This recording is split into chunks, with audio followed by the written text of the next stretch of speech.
As chairman of the Budget Review Committee, I find that due to the state of emergency declared by the governor as a result of the COVID-19 pandemic, and in accordance with the governor's emergency order number 12, pursuant to Executive Order 2020-04, this public body is authorized to meet electronically.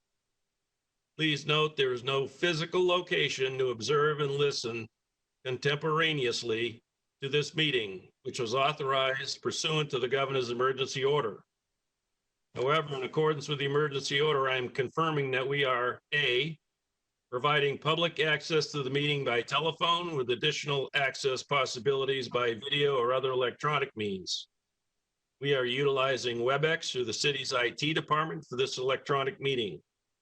All members of the Budget Review Committee have the ability to communicate contemporaneously during this meeting through this platform, and the public has access to contemporaneously listen to this meeting through dialing the following number: 1-978-990-5298 and using the password 273974.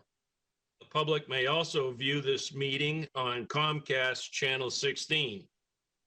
B, providing public notice of the necessary information for assessing this meeting. We previously gave notice to the public of the necessary information for accessing the meeting through public postings. Instructions have also been provided on the City of Nashua's website at www.nashuanewhampshire.gov and publicly noticed at City Hall.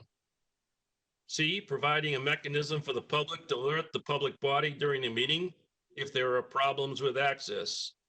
If anyone has a problem accessing the meeting via phone or channel 16, please call 603-821-2049 and they will help you connect. D, adjourning the meeting if public is unable to access the meeting. In the event the public is unable to access the meeting via the methods mentioned above, the meeting will be adjourned and rescheduled. Please note all votes that are taken during this meeting shall be done by roll call vote. Let's start the meeting by taking a roll call attendance. When each member states their presence, please also state whether there is anyone in the room with you during this meeting, which is required under the right to know law. Alderman O'Brien, will you call the roll, state the reason he or she could not attend, confirm that they could hear the proceedings, and state who was present with them. Alderman O'Brien. Thank you, Mr. Chairman. Following the chairman's directions, I'll call Alderman at-large Shoshana Kelly. Alderman at-large Michael O'Brien is present. I can hear the proceedings and I am alone and I'm not present due to the governor's recommendation of social distancing. Alderman at-large Laurie Wilshire. I am present. I'm at home. I can hear you. And I am following governor's orders. And there's no one in the room with me.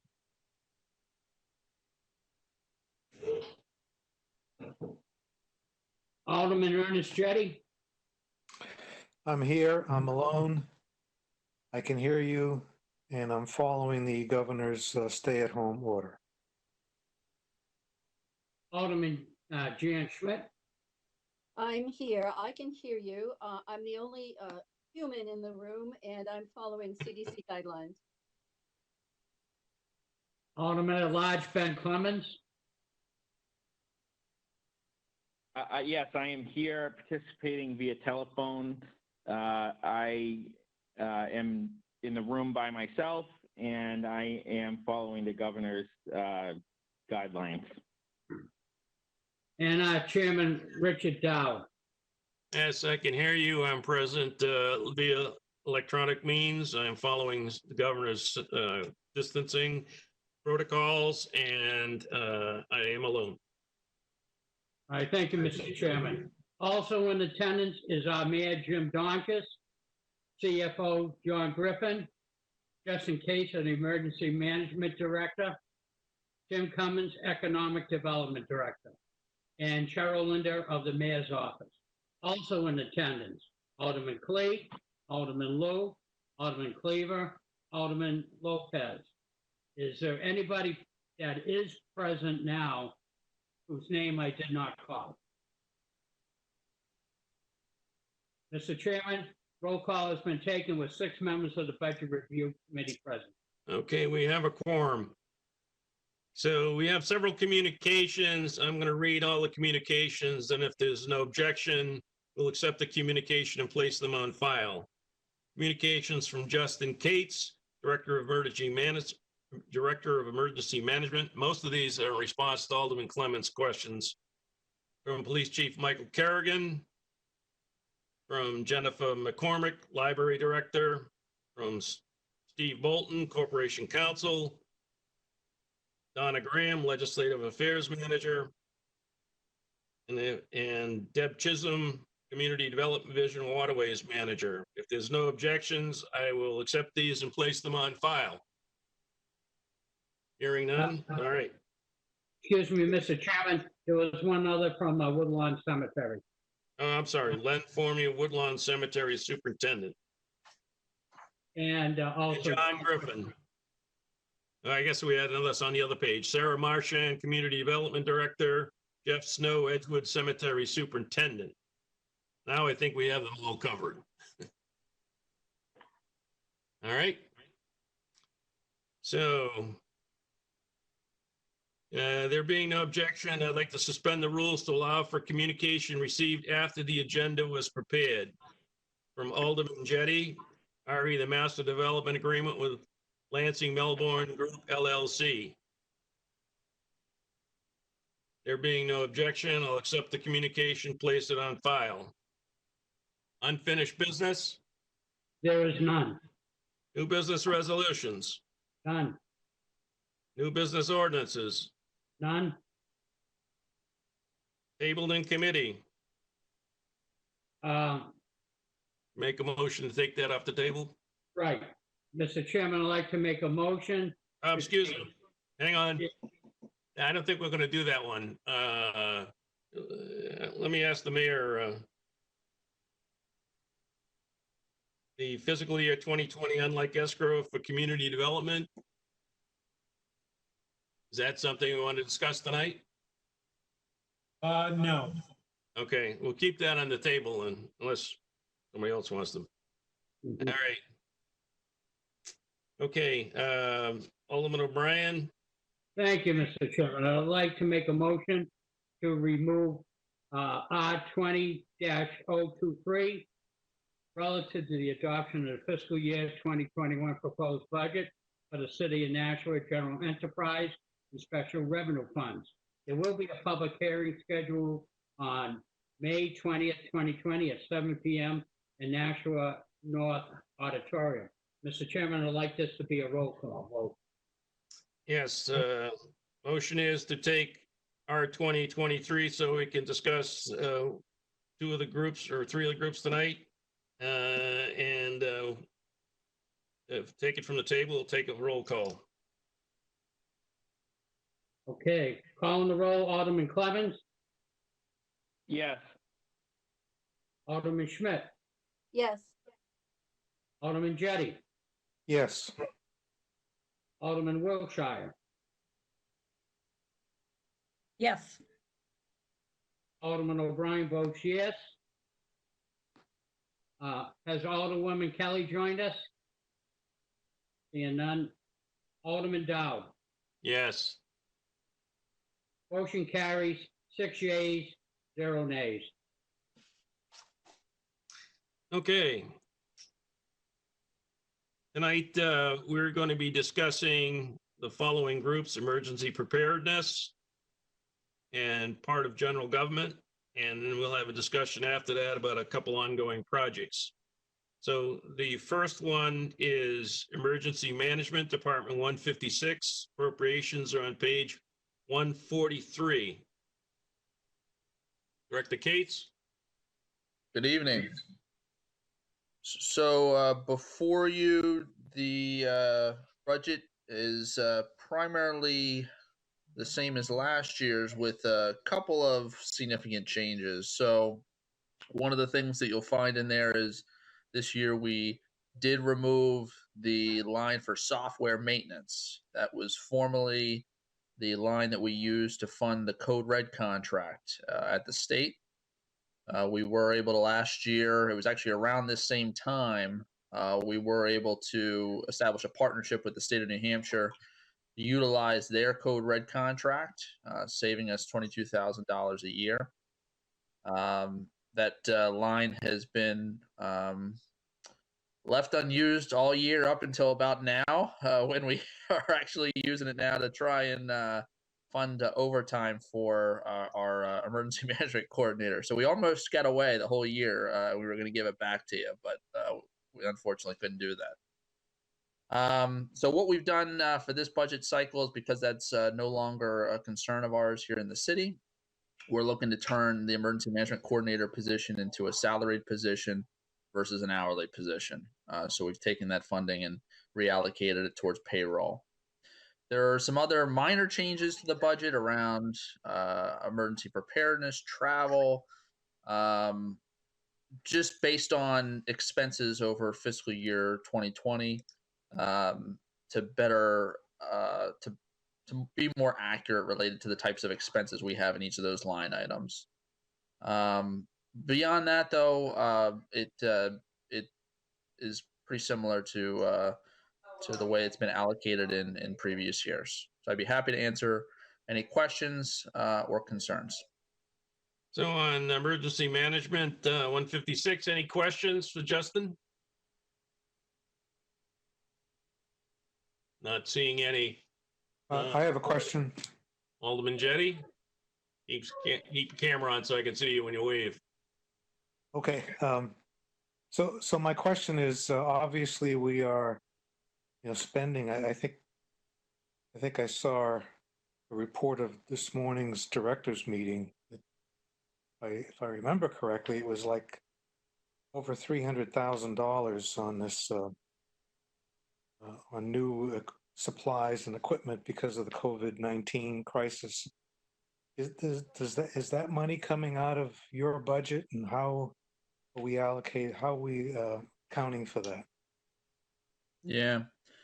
So it's sort of a long story, but I think it is important to kind of give a little bit of a background as to where a lot of the funding for the current operations are coming from, but also as we progress into the next probably 12 months, where we'll be using funding to restock and reallocate our emergency preparedness efforts. So currently, you've probably been seeing some of the estimates on what our current expenses related to the incident are. That's primarily been coming out of the loss prevention account, which the Board of Aldermen has refilled a couple of times now to enable us to leverage that for personal protective equipment, cleaning supplies, some of the equipment for the alternate care site. That money is primarily coming from reallocated funding from other departments that has been able to be shifted over to that line. The hope would be that the majority of that would be reimbursed up to, in some cases, 100%, depending on the funding line. But in most cases, 75%, which is the FEMA reimbursement rate for the federal share. But we're not going to see that in this fiscal year, unfortunately, even though they're doing some new techniques to expedite the reimbursement based on certain timelines. So as an example, in years past, when we've ever had a disaster declaration, we typically don't see that money until all the way at the end of the reimbursement. So this one, they're actually looking at breaking it up into chunks. So there might be 2 months worth of reimbursement, you'd get a check for it. The next 2 months for reimbursement, you get the check for it. So that's what they're currently proposing, and we'll see how that all ends up working. But still, I don't expect it to come before the end of the fiscal year. So as we move forward, there are additional grant funding opportunities that we're continuing to see that will likely help us to replenish stockpiles and probably even build capacity much beyond where we currently stand, which is where we probably needed to be in the first place. So there's funding from CDC and U.S. Health and Human Services. So that'll primarily be used to refund and restockpile a lot of the personal protective equipment and public health related supplies that we've typically had for this type of an incident. There's already been one discussion on a grant. I think it's in the $120,000 range to assist in some of the initial efforts, but they are talking about providing even more funding after that, just for public health related supplies and equipment and that kind of stuff. There's also going to be some funding that'll be coming from the Federal Emergency Management Agency called the Emergency Management Performance Grant. And this is a grant that is a 50-50 cost share, but it's typically used for preparedness efforts. So if we decided there was some sort of a need after this incident to procure a trailer with specific supplies in it, that would likely be something that we would go to that grant for. The city would have a 50% share, and we would purchase that. The budget line items that you see here tonight, there will be some items that will likely be procured out of this budget for that replenishment, but very minor, mostly related to our efforts for the Emergency Operations Center. But as you probably have heard a number of times, our Emergency Operations Center has been virtual since the beginning of this whole thing. So we really haven't had a need to expend money for office supplies and things like that at that facility. Mostly technology related expenses, which up to this point have come out of the loss prevention line as part of the FEMA reimbursement. So I would say in the most parts, most of the funding that you see here as part of my budget won't actually be needed to replenish supplies or purchase anything related to this incident in the coming months or year, mainly because of the amount of federal funding and resources that are going to come to the table that we'll be able to use instead. All set, Okay. Alderman Kenny? Yep, thank you. Yeah, I see you, Mr. Lopez, Alderman Lopez. Get to you in a minute. You're all set? Yes, I am. I'm ready. Thank you. Okay, also, Justin, since you said that's coming in next year, we've talked about this before, but we will have to accept that as a Board of Aldermen under unanticipated revenues, because it'll be in a different fiscal year. Yeah. So, and the other thing we talked about before is if we ought to look into establishing an area where we store all of this gear in anticipation of an emergency and fund it out to people and always be replenishing it, because I understand a lot of places had gear that was like 10 years old. So Yeah. anyway, we talk more about that later. Alderman Lopez? Yeah, so my question for Director Cates is, I guess it's two parts. First, does the disaster that we're experiencing right now make us more vulnerable to other types of disasters later, resource depletion or maybe misalignment of services to combat this that may not be configured for other things? And then if so, are there additional expenses or resources we should be aware of? I guess a good example would be if we have a heat wave and everybody's stuck indoors, is that likely to knock out power in different parts of the city, that kind of stuff? Yeah, so the first question, the answer to that is yes. We are at this time right now more vulnerable to other disasters because of our current status, and there's a couple of reasons for that. The first is if we needed to open up any sort of a surge medical capacity, or if we had to open up a shelter, as an example, an emergency shelter, most of the supplies that we've typically used for that in the past are actually being used for the alternate care site right now. So I think a good example of this is we've looked at what would be necessary if we did have to open up some surge capacity for a homeless shelter here within the city. We would want to use our shelter supplies in order to set that up in a school gymnasium or something like that. The problem is those supplies are being used right now at the alternate care site, so we don't have that stuff. There are some resources that the Red Cross has, but one of the challenges we've realized during this incident is because of the scope and magnitude of it, all the approvals to use Red Cross supplies are actually coming out of DC right now. So it really presents a big challenge to the city to be able to take quick action to deploy resources and supplies. Not to say that we couldn't get them, but it isn't really easy, and it's creating some more challenges. But those are discussions that we have already been having in preparation for any other issues that could come up. One of the things that we are proposing, using a lot of the federal funding that's going to be coming in from this, is to acquire some additional shelter supplies so that we might be able to activate a facility like that while we're in the midst of another situation where we're using those supplies for an alternate care site or pandemic response or something like that. And our public health division is currently doing some research on the costs of medical grade cots, shelter supplies, things like that that could be put into a trailer and easily utilized for that type of an event. I would say that the other big challenge that we have right now during the current pandemic, if we were to look at another disaster occurring, we typically, when we're operating in an emergency environment, we typically will physically activate our emergency operations center. That emergency operations center is typically set up over at the police department, and it's pretty challenging over there to enable physical distancing like we would really try and promote during this incident. So we've pretty successfully been able to operate virtually for the entire incident. But there are challenges with working virtually. It's better to have all of those decision makers in the room. It's better to have all the phone systems, the IT systems in place, which really we haven't really had to the extent that we've needed to. So one of the things that we hope to do after this event is to look to see how that site might be reconfigured to enable social distancing if we had to operate in that environment in the future. But certainly if there was a major storm or major incident while we're here engaging in this pandemic, it may create some challenges operating as a unified city.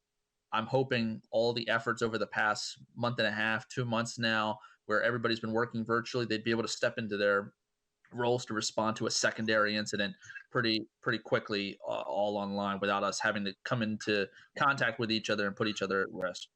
So those are two examples of areas where I think we're vulnerable to a second disaster. I think the second question was around potential funding for those secondary disasters. Is that correct, Tom? Alderman Lopez? Yeah, well, I wanted to make sure that you had the resources allocated to your office to be able to hunt those down. If we're not able to quickly secure supplies that are being used, do we have identified stockpiles of maybe privately owned things that we could reach out for if we needed to? Daniel Webster College, for example, turned out to have more there than we thought. And then there's other residential programs in Nashville that might be able to be a resource, but all of that takes time. And the number one request people generally have is, are you going to have people do it for you? So yeah, we have that. So our biggest concerns right now are really around supplies. We're really struggling with personal protective equipment. If we had some sort of secondary incident, yeah, honestly, it really doesn't have anything to do with the secondary incident. Right now, we're just having challenges with supplies. It's something that's highly concerning, especially as there's talks about reopening, because we really don't, as a country right now, have the easy access to the necessary personal protective equipment for not just our responders, but also for other critical frontline personnel, both within the city and outside of the city. Even as we talk about reopening other services like restaurants and retail, those all are, in some cases, are going to require levels of personal protective equipment. Might not be the highest levels of N95 masks, but they are going to require supplies, and it's going to put additional burdens and stress on the supply chain. We've gotten around some of that right now through Kim Kleiner's set up the supply unit, where we've been doing pretty large bulk orders for some supplies to ensure that our responders and other frontline personnel have the equipment necessary to respond to this specific incident.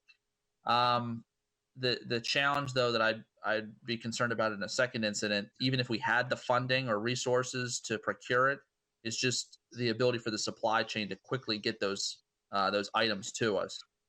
Some of the things that have been discussed as possible concerns are around medical supplies. If we had a natural disaster, as an example, there might be challenges with getting medical supplies if needed. There's definitely things that the supply chain is really struggling to procure for our jurisdictions across the country right now, that we've been looking to try and find alternative methods, or ask for emergency use authorizations for things that might not provide as perfect a protection as we're hoping for, but can at least keep someone safe as much as we can. All said, Alderman Lopez? Just a comment, I guess, for Director Cates. Have you been working with Make It Labs? We have. We actually talked with them early on in this incident about helping with some of the logistics behind their. At the time, it was the mass building project that they were working on. But they had some pretty good support from the community. Law Warehouses was able to help with some of the movement of the plastic that they were using for that. But we did talk with them about having Public Works help with some of the movement of supplies and things like that, because it was really all hands on deck kind of a mission. So yeah, we have been working with them. Is if there is a local emergency, we have resources in the city that are not only helping locally, but distributing for farther areas. Make It Labs is making thousands of face shields. They have deals with Coca-Cola to get plastic donated, which they're cutting into the plastic part, and then they're printing the band that goes on the top. And then there's also places like Alien Candles, which is reconfigured to provide different supplies. I know Dijon Spirits was mixing hand sanitizer. So just thinking, like, making sure that your office has the manpower to coordinate with places that can be flexible like that may be an opportunity for us to provide locally developed resources in the case of an emergency. But that takes time and that takes resources. And I can't imagine you're not going flat out to this whole thing. So you don't even have the energy to light your apartment. Yeah, this light here, it's one of those Wi-Fi lights, and for some reason I can't get the dimmer on it high enough. So I'm sorry for the darkness here, but sorry, you look mysterious. So you're absolutely right. I mean, really, when we're talking about those partnerships with the community, that's the resources that are required to do that is time. So the emergency management coordinator we have does help with a lot of that, in building those relationships in advance of an emergency. I think that's been probably one of our strongest pieces of our efforts for this incident, has been all the planning that was done over the last 9 years here within the city, has all come together for this incident, because we're not looking at it from a government-led response. We're looking at it as a whole of community response. You know, the efforts that the nonprofits have done to assist with everything from the creation of the mass over at Make It Lab, but then we certainly know the efforts that were done during the feeding efforts for Granite United Way, all the other nonprofits in the community, National Soup Kitchen and Shelter, that are responding in the middle of this incident. The only way that we've been connected with them and clued in with what they're doing and have been able to provide assistance where possible has been because of those preparedness efforts, building relationships with them in advance. A lot of the technical assistance visits that we've done over the years to a lot of these nonprofit organizations, as well as businesses, to help them with their emergency plans, with their continuity plans. That's all paying off now, because people are aware of their limitations as a business or as a nonprofit. You know, they don't have the resources to outfit themselves so they can handle every type of disaster, particularly one of this magnitude. But at least they knew their weaknesses and had a good communications plan and a good idea of what their next steps were. So one of the things you've probably heard about that the mayor has mentioned a couple of times is that the CDC Foundation is going to be providing some surge support for both public health as well as emergency management. And that, from my understanding, is going to be a year position. So we'll have that position for 12 months. And my goal is there's a couple of key topics that person is really going to be focused around, because it has to be very much aligned with the COVID-19 response. So one is really helping us to develop the after action report and improvement process for this event. So that 12 months will be a good opportunity for us to do personal interviews with all that have been affected and impacted by this event so that we can improve on our response. The second one is really the outreach that we've done over the last 9 years. Really go back to most of those nonprofits and businesses within the community, better understand their recovery process, and assist them in planning for the next hazard, whether it's a pandemic or it's a routine storm that we experience here within the community. And then the last piece that I expected that position is going to be heavily involved in is tying those disaster-related expenses to the correct funding programs that our cost unit, led under John Griffin, will work towards to get reimbursement back to the city, which historically has been one of the biggest time burdens for our office after a disaster, is really the accounting and paperwork through FEMA to get that reimbursed. But everybody's really been stepping up from financial services. I think our CDC Foundation emergency management person will be able to help with some of that coordination. All set, Alderman Lopez? Yeah, thank you for the response, and thanks for organizing all of this. I mean, we really have been lucky that we've been doing so well here in Nashua. I'm just more concerned all about people around us that are not. So. Anyone else that has questions for Director Cates? Not seeing anyone. Just one, the special events line that you have that was added this year, I assume that's for something like the stroll or? Yeah, stroll or 4th of July. So one of the things that we've done is we've taken a much larger role in special event emergency planning over the past few years. You've seen a larger command post set up, that inflatable tent over at the large 4th of July event, as well as holiday stroll. We wanted to put some funding aside for that with the focus around any food that might be necessary, supplies that might be necessary, just for those specific event operations. Might also be for smaller events as well. I mean, we have been engaged on a planning level for things like the Gate City Marathon and some of the other smaller events, but for the most part, our largest operations are holiday stroll and 4th of July. Depending on what ends up happening with this, most of those events, we're hoping that they'll go on, but we'll see. We'll see what ends up happening. Okay, again, any other questions for Director Cates? Seeing none, thank you very much for all you're doing for the city, and I know the long hours you're putting in and help keep us all safe. Thank you. Thank you. All right, the next is Department number 157, Citywide Communications. Appropriations are on page 147. I know there was a lot of confusion relative to that. Mr. Mansfield, are you on the line? I am on the line. Okay, so I think that there were some questions that were sent to you on your budget. And you want to just give an overview first, especially defining how you're set up. I did send it out to all the budget committee members. I don't think the other board members have heard that you're in kind of a unique position, and you're also trying to add some strength to your department. So you want to give it a little overview? Sure. The communications division consists of two personnel. One is myself. I'm a part-time employee. I'm the 0.80 in the part-time line.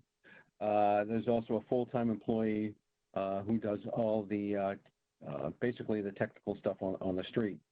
When this came about approximately 20 years ago, when we built the first radio communication system, the Board of Aldermen at that point in time wanted to have this particular division as a neutral division, because we would be servicing everybody in the city. So right now we have radios at the police department, fire department, public works department, the schools, and transit. So pretty much anybody who has a city radio, it belongs under our particular department. We replace all the broken items. We do all the installs. We have equipment installed in all the different vehicles that are out there whenever they're swapped out. We troubleshoot all of the radio equipment and try to repair it before it gets sent out, or it may have to be sent out for repairs. And that's pretty much where the budget comes in, where you see it today. Right now, the communications division was moved over the past couple of years from under, I believe it was under public safety, to under the heading of emergency management. And that's where our division, is today. The budget that you have before you right now basically consists of 2 personnel, 1 full-time, and like I said earlier, 1 part-time. And we were looking at adding in an additional part-time person at 0.20, an FTE of a 0.20, to assist us with all of our servers, routers, switches, fiber, pretty much everything that we have within our system. This employee is employed by the police department. That is where my office is. My partner's office is down at the fire department at 38 Lake Street, in the basement there. All of the main infrastructure of the radio system is here at the police department. And then we have 3 sites throughout the city where there are antennas and microwave that all tie back here to the police department. When I mentioned that 0.20 FTE for the person coming in, we have an IT manager here at the police department who is willing to work with us and assist us with the virtual servers that we have, like I said, the routers and things like that. The police department, I approached the chief regarding this. The chief thought it was a great idea, especially as providing a backup to myself. The reason for having a backup for myself is, pretty much as the chief would put it, just in case I get run over by a bus tomorrow. He wants somebody else to be around to pick up the pieces and make sure that the radio system is operating properly. Is that a city bus? Yeah, What? it could be. Could be a school bus too. Yeah. So, Mr. Mansfield, could you just to scope things out, can you give us an idea of how many radios we're talking about, and the fact that you just upgraded the radios to a more sophisticated version? There's a lot of IT programming into those radios, and just so we get a better scope of what you're dealing with 1.5 people. So there are approximately 1,500 radios on the radio system here at within the city. Those radios consist of both portable and mobile radios. So each of those radios has to be programmed and reprogrammed depending on what the different departments want. And we have to go out and change those, not as frequently as the other radios we have. We're also responsible for the VHF radios that are in each of the public safety vehicles, as well as there's quite a few VHF radios that are assigned to certain personnel in mainly the police and fire. These particular templates change literally on a monthly basis, and we have to go out and reprogram those particular pieces of equipment. As far as that's the mobile and portable side of things. But as far as the servers and things like that, there are 5 sites in the city. You have a site at the police department. You have a site at the fire department. The police department, fire department, each has 3 dispatch consoles at each location. We are responsible for those. We're responsible for the antenna sites down the south end at the landfill, and there's one in the north end. Each of these has buildings and HVAC equipment inside them, as well as additional computers, servers, and radio transmitters at each of those sites, along with microwave and fiber. So that's how everything is connected together. And if at any point in time anybody wants to come for a tour, we're happy to show you around and show you where everything is, and try to give you a better understanding of what the communication system is. And you're in the process of replacing the system up at Kessler Farm because Penachuk's taking the tank down. Your antennas are on the top of it right now. You're gonna have to put up a new tower and do all that connection while the construction's going on. So that's an additional work effort. Correct. So we've been working on this particular project for it's about a year now. We've applied to the biggest holdup that we've had is with the FAA because we're so close in so close proximity to the airport. We're having an issue trying to get the proper height of a tower at that location. There is a water tank at the site right now, as Alderman Dowd stated. There are antennas on top of that water tank. We cannot operate the radio system without those antennas up and running.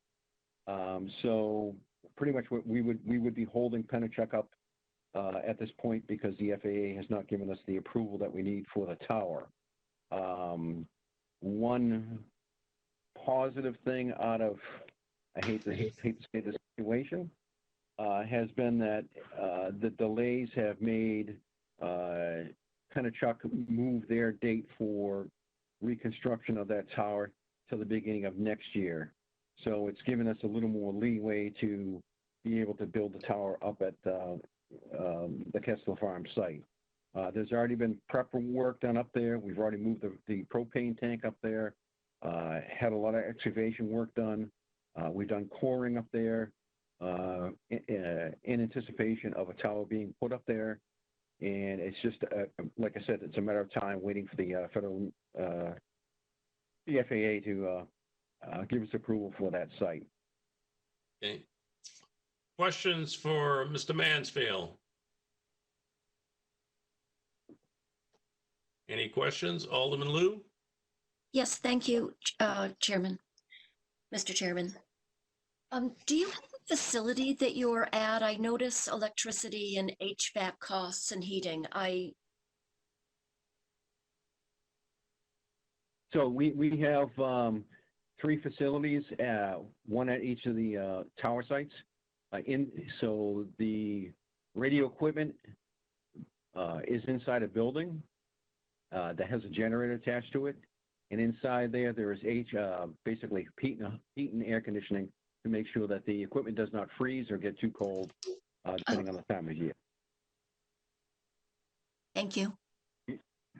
Again, I'm sure that Mr. Mansfield, anybody that wants to take a tour of the facilities, he'd be more than happy to take you around. Alderman O'Brien. Thank you, Mr. Chairman. Mr. Mansfield, on your budget here, how's that, I'm wondering how it interlocks with that project, the joint project between Manchester and Nashua for the additional communication system?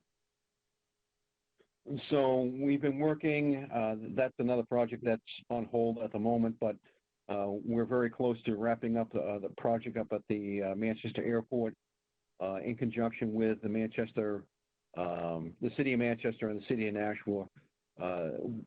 We already have basically a dispatch center set up at the Manchester Airport, which would allow us, if an emergency happened down here at either police or fire, our personnel could go up there to the airport and communicate back here with the city.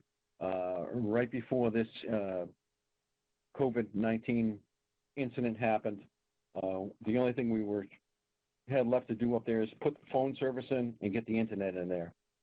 And right now everything is on hold. But that project is very close to being completed, and hopefully will be done as soon as this whole COVID-19 is over with. Very good. Thank you, Mr. Chairman. Any other questions for Mr. Mansfield? It's Bill Mansfield. If I can reiterate on the Manchester Airport, there is no funding from this particular budget to fund that project. Everything was paid for through a grant. So. Okay. And I think I pointed out to most of the budget committee, but the budget book is wrong in the on the full-time line. They've got 1.8 and 0.8 part-time. It should be 1.2 and then 0.8 part-time because Mr. Mansfield's a retired police officer and reports to the chief of police as far as his evaluations and everything. And the other thing is that the 0.2, the 20% of that was added into his department was taken from the police department. The person was a full-time employee of the police department, and now the police department, their budget has 80% of that employee, and 20% of it is in Mr. Mansfield's budget, but then that 20% was cut, so either that needs to go back into Mr. Mansfield's budget or it needs to go back in the police department budget, or we're actually cutting a very important person in the communications area of the city. So just going forward, any other questions? None? All right. Thank you, Mr. Mansfield. Thank you very much for your time. Yep. Next is continuation of general government economic development. Cummings. Cummings. Thank you, Mr. Chairman.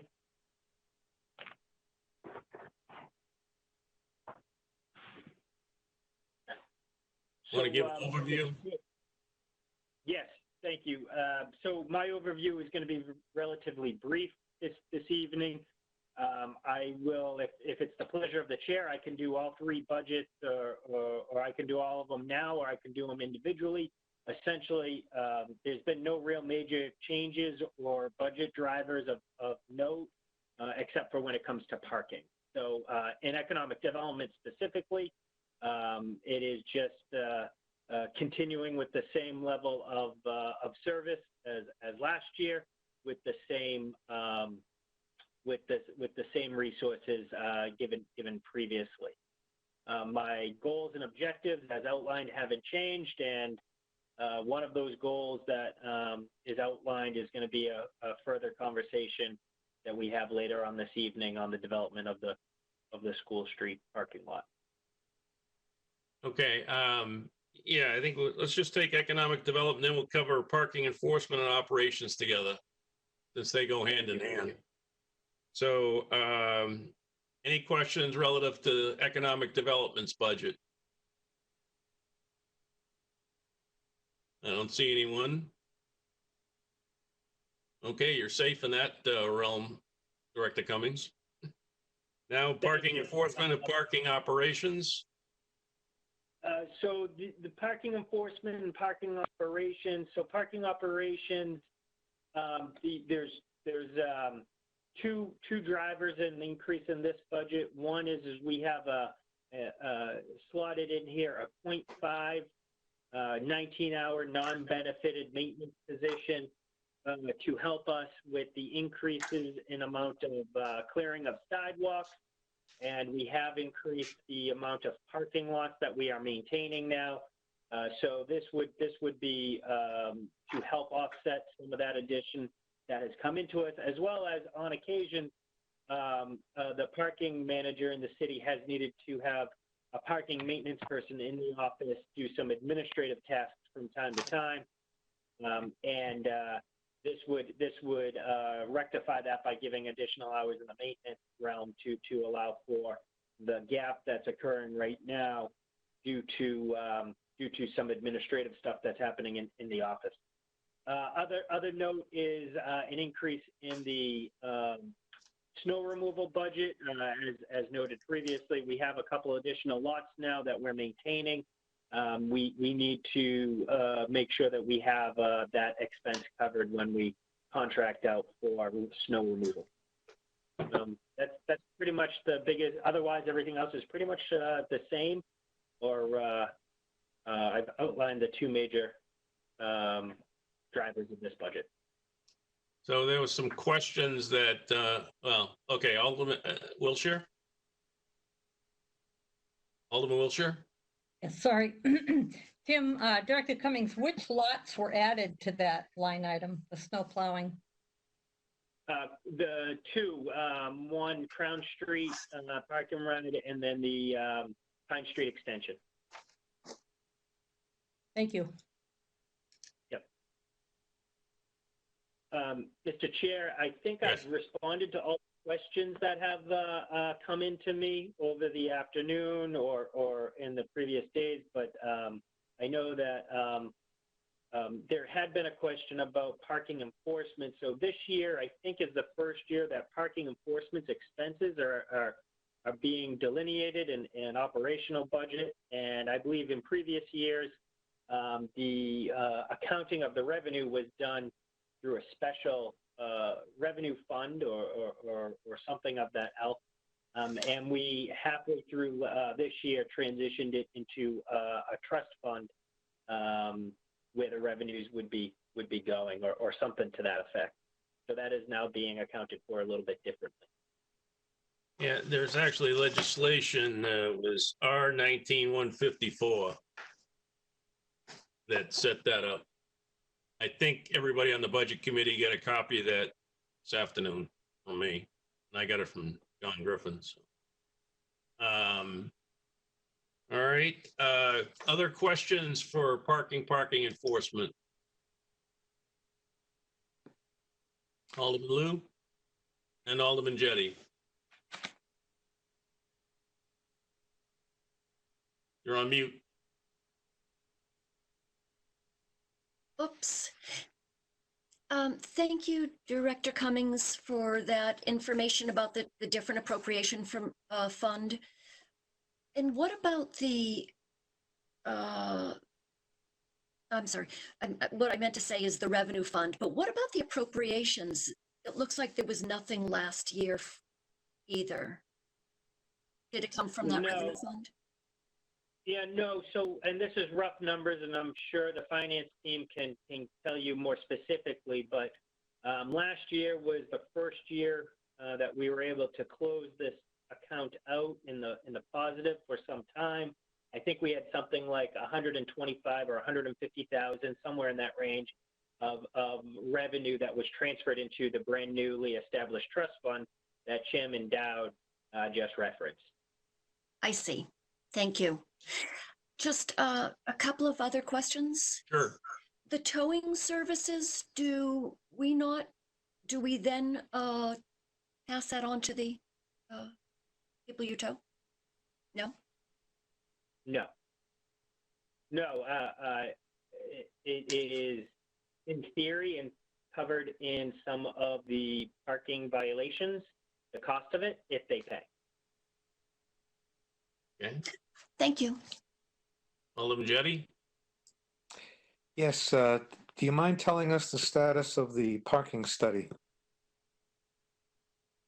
Yes, the parking study is, actually, we just had a meeting with our parking consultant last week to develop a plan to move forward.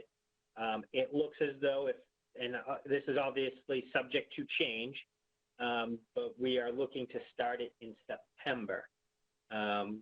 Obviously, we'll do what we can now for administrative and back of the house type stuff administratively to expedite it, but collecting data or doing any type of evaluation of parking during this time doesn't seem to make sense.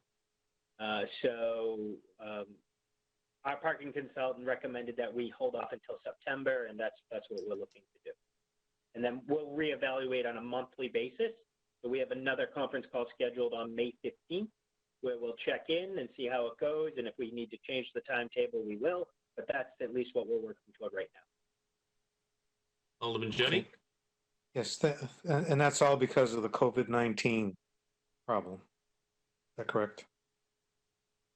Correct. I mean, it would be very hard right now to do some of the analysis and observational work in the field necessary with the lack of parking. It wouldn't be an accurate study. Right. Thank you very much. All set, Alderman Jettie? Yes, thank you. Any other questions for Director Cummings on parking enforcement? So I did look at the revenues versus the expenses, and at least from a budgetary standpoint, you take in a lot more revenue than cost for your department.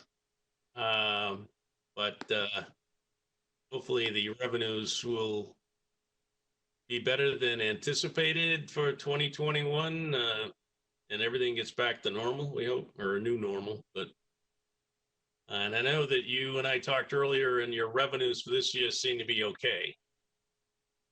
Okay. So, yes, correct. And so we won't know is the answer, but we are watching it closely.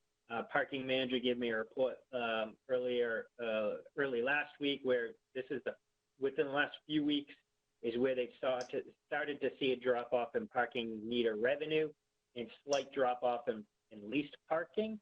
But at least through the month of March, we were able to hold on. At least for the better part of April, we were able to hold on and stay competitive with last year. We'll probably be down a little bit on parking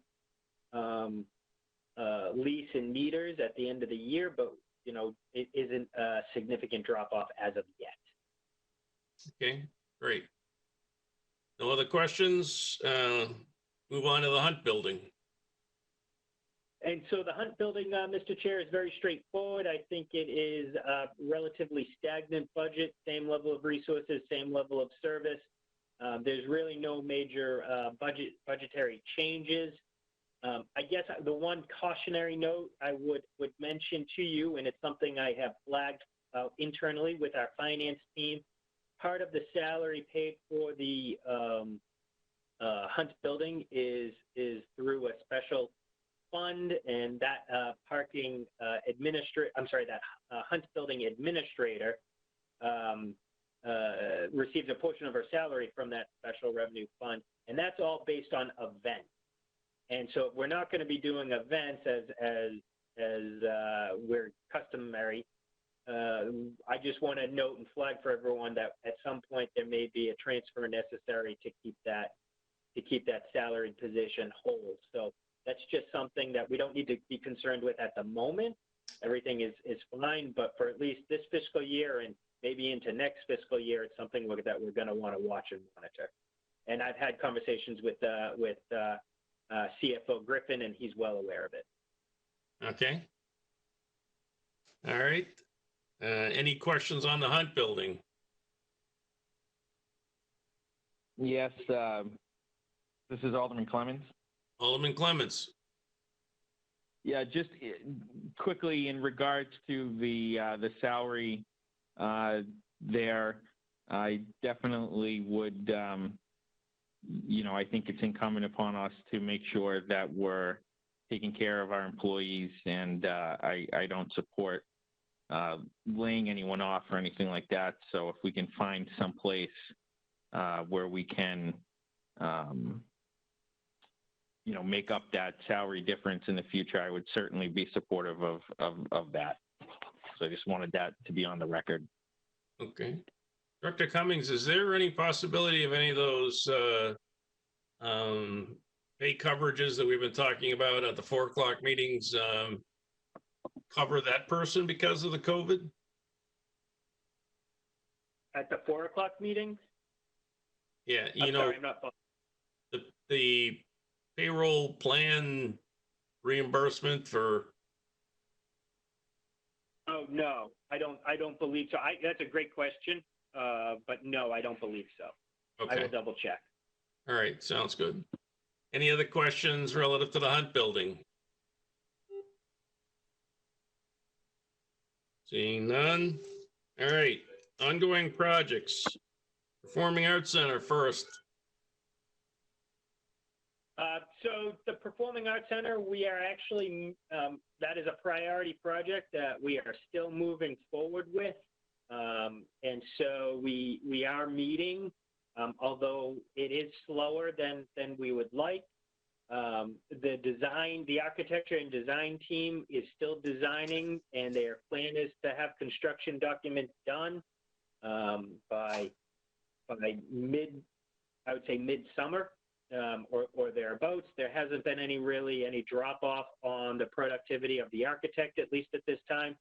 Relative to the new market tax credit, I received a communication late last week that the new markets still look to be on the same type of timeline. So there's no new change there. The fundraising, it's my understanding that the fundraising team has pressed pause on direct solicitation. I think people can understand it's not necessarily the best time to go out and try to solicit, but they are still actively meeting regularly. In fact, they had a meeting today, and I know they have another meeting on Thursday or something to that effect, and that they are organizing, still developing plans to be able to move forward as quickly as possible once the climate gets a little bit more appropriate. It should be noted that there is a timeline for their efforts to do the fundraising. It's probably not to anyone's surprise that, you know, we may need additional time because of this incident. And so I just want to, you know, flag that for you now. So you're aware of that, but that's something that we can discuss at a later date. I'm sorry, was there a question there? No, any questions on the Performing Arts Center? Yes, yes. Jetty, can't see you raise your hand. Okay. So I can't remember the exact time of this meeting, but when we had a meeting at the North High School, and we were discussing whether or not to extend the timeline for this project. There was discussion at that time that the fundraising committee was, if I remember correctly, was just about ready to make some announcements about the major donor portion of this project. And is that also on hold? Is the whole thing on hold because of the COVID-19 thing? Yes, Alderman Jetty. Everything has been pretty much put on hold from a direct solicitation standpoint, probably for, I would say, mid-March or thereabouts. And so since COVID-19, there really has not been any direct appeal. What they were hoping to do was get into the quote-unquote public phase as quickly as possible. And I thought their goal was to, you know, be in the public phase somewhere around now. That was their aspirations. That was their intention. Obviously, due to everything that's developed with COVID-19, plans have been waylaid. Okay, thank you. Yep. Any other questions relative to the Performing Arts Center? Alderman Lopez. Is there, Director Cummings, is there a point where we reevaluate our funding mechanism and say, this is never going to get where it's going? Because, I mean, I didn't anticipate COVID-19, obviously, but it did seem plausible that some sort of unanticipated event would happen. And now we're going to have to spend the next 3 to 5 months working on getting COVID-19 stabilized and making sure that we're not in risk of overwhelming our hospitals. Then we're going to have to spend the next several months recovering from that financially, just the federal side of it alone, and then with an economic recession. But it seems like we're still plugging forward as though the same thing we came up with 4 years ago was going to work. Like, we can still ask people to just donate money and have the soft phase and then the opening. Is it possible to look at doing this a different way? I had brought up bonding as a possibility last time, but I don't see a very rosy outlook for this proceeding anytime quickly. Because even after we've managed to stabilize the current crisis we're in, we're gonna have to convince people, donors, that this is a worthy cause compared to hospitals or nonprofits that have been like obliterated by this and lost all of their fundraising events. And then we're gonna have to convince people that they want to go to a performing arts center after we just spent however many months convincing them that social distancing is important and masks. Like, it seems like if we want this to happen, we need to take a larger stake as a city in it, not put it on donors, but start looking at structural supports for it. Director Cummings? If I may, Mr. Chair. Yes, thank you. Alderman Lopez, your points are all very well taken. I agree with you. I think it's a longer conversation than we can probably have this evening. But yes, I think we should have that conversation.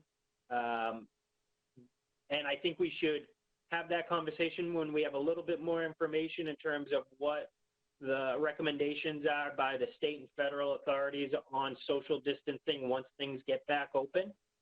Because I think that is going to be very important in terms of how we want to operate and move forward. But yeah, you're absolutely right. And I think relative to the financing plan and how realistic is it to try to raise money right now, post COVID-19 with all the other competing needs. Yeah, and I will say that the small independent businesses, and not just businesses, but the small independent entities in general, nonprofits, for-profits, are the hardest hit with this COVID-19, pandemic. So they're going to need the support and assistance more so than some of our other larger operations. And so we're really going to need to make sure we have a strong strategy for supporting Main Street to help keep our small entities up and running. Right. I don't think we need to try any harder to argue at this point that we're going to need an economic anchor to come out of this. And Performing Arts Center has every sign of being that. It's just, I don't know if the approach that we're taking should continue without taking into account the impact it'll have on other nonprofits. So I would love to have that conversation going. Alderman Jettie?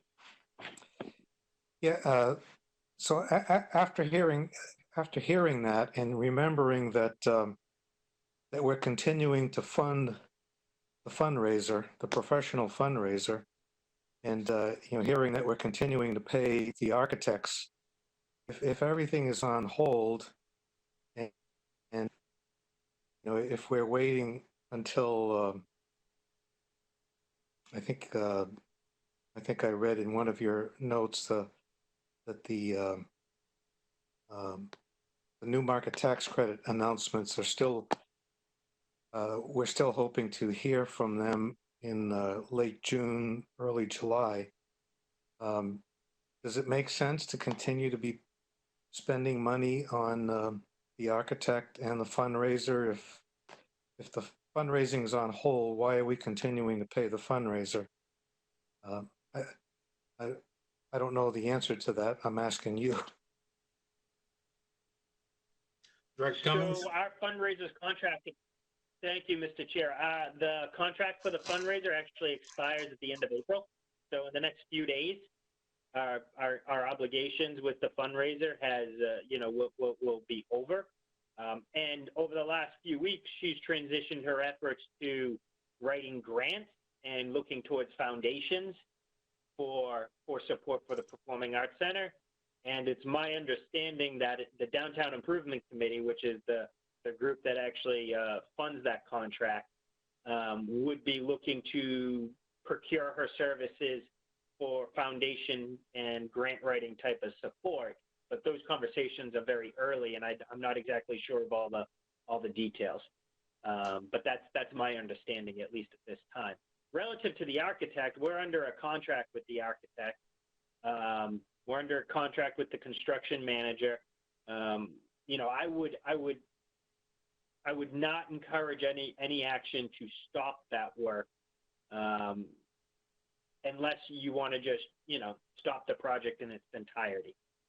If we are going to get a new market tax credit, and no one has a crystal ball, I don't know if we will.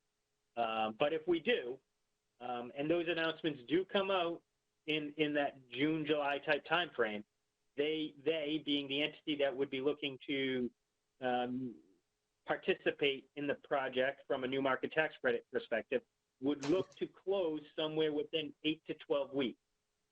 And if we do not have the construction document done in time to make that type of timeline, then we would be foregoing the new market tax credit, which means it would be even a bigger gap to fill if people still want to move forward with the project. Right, I understand. Thank you. Any other questions? Mr. Chairman, Yes. it's What's Alderman Clemmons. Okay, Alderman Clemmons, yes. Thank you. Through you to Director Cummings, my question is if we decided to only take whatever fundraising we had to this point year to date, and then in addition to that, let's say we get the new market tax credits, is there anything in accepting the new market tax credits that would prevent us from bonding a higher amount? No. No, if I understand your question, you're asking if we increase the City of Nashua's participation, and again, I'm rough numbers. I'm going to say to you that we've committed something like 70-ish% of the funding, 70, 75%. Local private contributions would be somewhere between 5 and 10%, in that range. We would be looking for a new market tax credit of between 20 and 25%. Those would be the sources. And if we were to increase our commitment to 75, 80, 85, there would be no negative impact on us. If I'm understanding your question. Yeah. So thank you. So basically, what my question is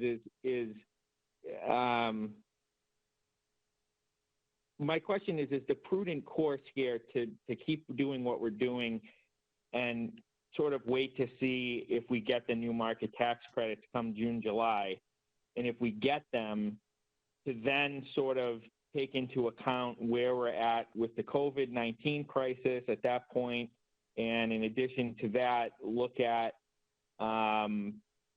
what the committee has come up with as far as keeping the certain pledges that we have in place, in addition to seeing where they're at with as far as redoing a campaign or just kind of taking everything into account and then saying, okay, we're here, we're at this point. Maybe it's time, at this point, now that we know we either have the new market tax credits or we don't, what the next step is. Like at that time, once we know about those credits. If I may, Mr. Chair. Certainly. Yes, you're absolutely right. And that would be a course of action I would recommend you pursue. My only cautionary tale that I want to make sure is clear to everyone is the timeline. This body, the Board of Aldermen, would need to act expeditiously to be able to make the timeline for the new market tax credit. They only give you, if you will, the award for a certain period of time, something like 8 to 12 weeks, and we would need to close. So if we were to do anything, we would need to be able to do it within their time frame. But yes, otherwise what you're saying is correct. I'll set okay. Well, no, just one last comment. I think the board, I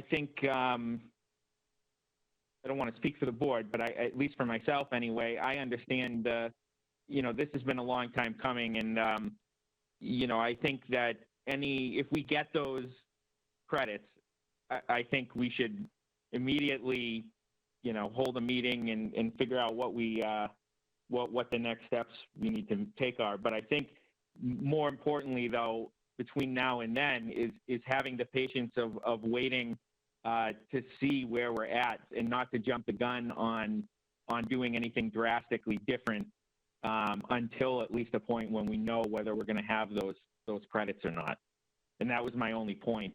That and, the flexibility of having to be able to make the decision at that time, if necessary, that we can increase the bond and not have it affect our ability to accept that money. That was my only points there.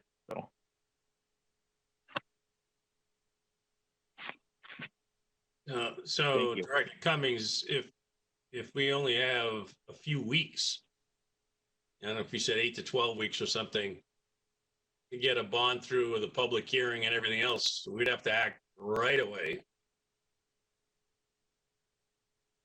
So, any other questions relative to the Performing Arts Center for Director Cummings? Seeing none, let's move on. Elm Street property redevelopment. Director Cummings? I think we just want to know what the plan is moving forward. Oh, you're on. Thank you, Mr. Chair. What I would say is the plan is very early, and this I would even go as far as to say is we have not prioritized this project as aggressively as others. We know that there's some time on the horizon with this, but ultimately the plan will be for us to bring in a consultant to help us understand what the highest and best use is for the Elm Street Middle School for an adaptive reuse. Make sure we are preserving the auditorium, and then developing a plan that meets the community needs. The original thought process before COVID-19, and I think there's legislation before you, is to fund a consultant to help us facilitate that process. We thought it might be something like a 3 to 6 month type of exercise. That once we have that consensus building work done, we would then look to draft an RFP and put an RFP out. Now, the one thing I want to note is the construction schedule. If that seems to speed up or change, the one concern I have is carrying the Elm Street Middle School for no other purpose than maintaining the Keene auditorium, the Keefe auditorium, is going to be an expensive endeavor. So the goal in the back of my mind has always been to have a smooth, seamless transition to not, put the city in that type of position. But we're still, as I understand it, a little ways away, and so we have some time. But that is the plan as of right now. So there's very little chance of the middle school project speeding up. And the plan at the current time is to occupy the new middle school in South Nashua in September of 23. So Elm Street would free up probably in June of 23. That's the current schedule. It gets a little more problematic if we delay it and we can't start the new school at the beginning of the school year. So, but that's the plan right now. Everything's moving forward on the middle school project. Fairgrounds is moving along quite splendidly and is going to be starting early this summer. And then Pennachuck, and then the new middle school will be the last hit the construction part. So are there any questions? I was just going to say, Mr. Chair, so we should be able to meet that timeline with no issues and develop a feasibility study, if you will, that would help steer us in a direction to put an RFP out. My concern is putting an RFP out too early and not having the consensus of the community behind that RFP. I don't want I don't want to negatively impact the private market by misrepresenting anything. The other thing is the middle schools floated the idea of developing an auditorium at the new middle school. I sort of had to quash that because we're talking about $18 to $20 million to build an auditorium, and they don't even have the land, and the neighbors wouldn't like it. There's a lot of things that preclude us from doing that. So they want to continue to have the Elm Street to use for the middle school projects and probably the bigger high school productions. So as well as the other private uses of Elm Street, but that'll all take part as part of your analysis. Alderman O'Brien and then Alderman Lopez. Thank you, Mr. Chairman. Through you to Director Cummings.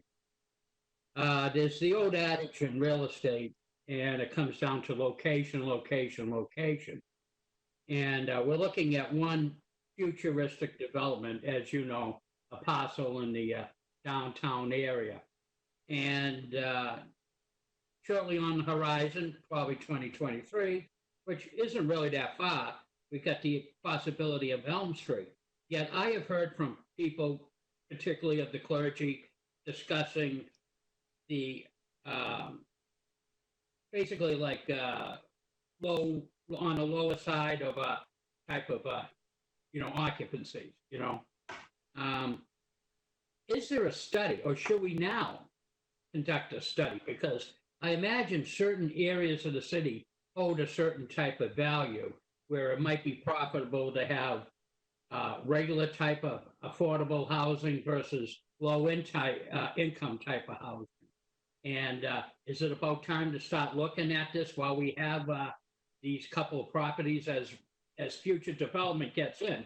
Because I would like to appease. It's very easy to say, yeah, I can lean towards low income, but is it the best for that parcel of land in that particular neighborhood? So, I mean, there's a lot to look at, in my opinion, there. If you could just, your thoughts. Yeah, yes, Alderman O'Brien, what I would say is, that is a perfect conversation for the master plan.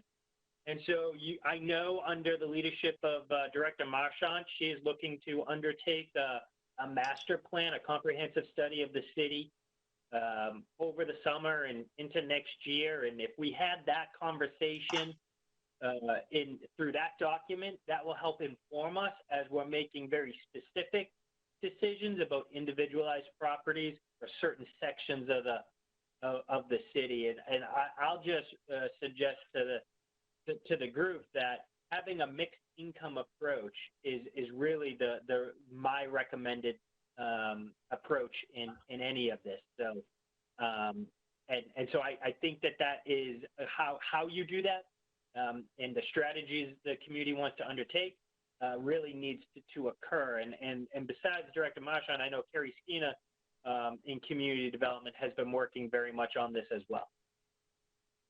Thank you. All set, Alderman O'Brien? Yes, thank you. Alderman Lopez? First, I like Alderman O'Brien's idea. It's a study is a good idea, and we already have the master planning, which should get underway. It was just kind of all set up back by the COVID-19 epidemic. Can't really gather for public comment if you can't gather. But that's definitely something that Granite State Organizing Project and those other faith leaders probably want to weigh in on. I know a lot of them will probably be watching tonight. And then likewise, people living in the neighborhoods. And we had set up the master planning evaluation process to include representatives of each ward in those neighborhoods. So I think we're in we have a good direction on that. And then also, Alderman Dowd, I wanted to thank you with regards to that auditorium, because I really don't think we should be trying to develop a backdoor performing arts center at this time when we're still working on the main one. Yeah. All right. Anyone else relative to the Elm Street discussion? Yes, Alderman Chairman, Clements. Yep. Just briefly, in regards to the Keefe Auditorium, I have no problem with the schools continued to use that and everything, but I am still firmly of the belief that once that new middle school is built and occupied, that Elm Street be transferred to ownership of the city, and including Keefe, and I would not want anything different than that. So I just wanted that to be on the record. No, I think the plan is to have it fall under the auspices of the city, not the school department. It's under the auspices of the school department right now because it's connected and used predominantly by Elm Street Middle School. So no, correct. It would transfer to the city. Right, and I hope it stays that way, and we can come up with some kind of agreement to let the schools, use it as they have been. But again, I would want that under the control of the Board of Aldermen and not the school board. Well, my guess is they'll probably have some kind of auditorium commission that will handle the scheduling and the maintenance and all that stuff under the city's auspices. I don't think the Board of Aldermen wants to get into scheduling everything. No, that's not what I meant. What I meant was just the have it on the city side of the ledger and have the city be the one in control of the maintenance and operations and things like that. Sure. Any other questions for Director Cummings? We are going to be talking about a couple other things later, but I think that's it right now for the budget, unless anyone else has a follow-up? No? Okay, so I need a motion from Alderman O'Brien. Thank you, Mr. Chairman. I would like to make a motion to table R20-023, which is relative to the adoption of fiscal year 2021 proposed budget for the City of Nashua General Enterprise and Special Revenue Funds. And I would like this vote to be taken by roll call. All right, the motion on the floor is by Alderman O'Brien to table R20-023 by roll call until next Wednesday evening. Would you please call a roll? Thank you, Mr. Chairman. Alderman Clemmons. Yes. Alderman Schmidt. Yes. Alderman Jettie. Yes. Alderman Wilshire. Yes. Alderman O'Brien votes yes. Alderman Dowd. Yes. Mr. Chairman, we have 6 yeas, 0 nays. Okay, motion carried. Let's see. All right, Alderman O'Brien. Thank you, Mr. Chairman. I would like to make a motion to remove from the table Resolution R20-028, authorizing the City of Nashua to enter into a master development agreement with Lansing Melbourne Group, LLC, and I would like this vote taken by roll call. Okay, the motion on the floor is to take from the table R20-028 for discussion. Would you please call a roll? Alderman Clemmons. Yes. Alderman Schmidt. Yes. Alderman Jettie. Yes. Alderman Wilshire. Yes. Alderman O'Brien votes yes. Alderman Dowd. Yes. Mr. Chairman, 6 yeas, 0 nays. Okay, R20-028 is taken from the table and is now back in front of us. Right. So I believe that the mayor would like to start out the conversation on this. And Director Marchand, I'm sure, is going to be supporting cast. Yes, So, Mr. Chairman. Mayor, go ahead. If I may, Mr. Chair, Tim Cummings here. I have a PowerPoint I was going to put up, if I may. Yes, does that go along with the mayor's conversation, or you want to do it after he's? Okay. Yeah. All right. Mayor, would you want to start off? Yes, Mr. Chair. Well, first of all, thank you for having us tonight. I want to emphasize that this is just really an initial presentation. We're not looking for an approval tonight. We know that there are questions and you want to understand the project fully before you make a recommendation.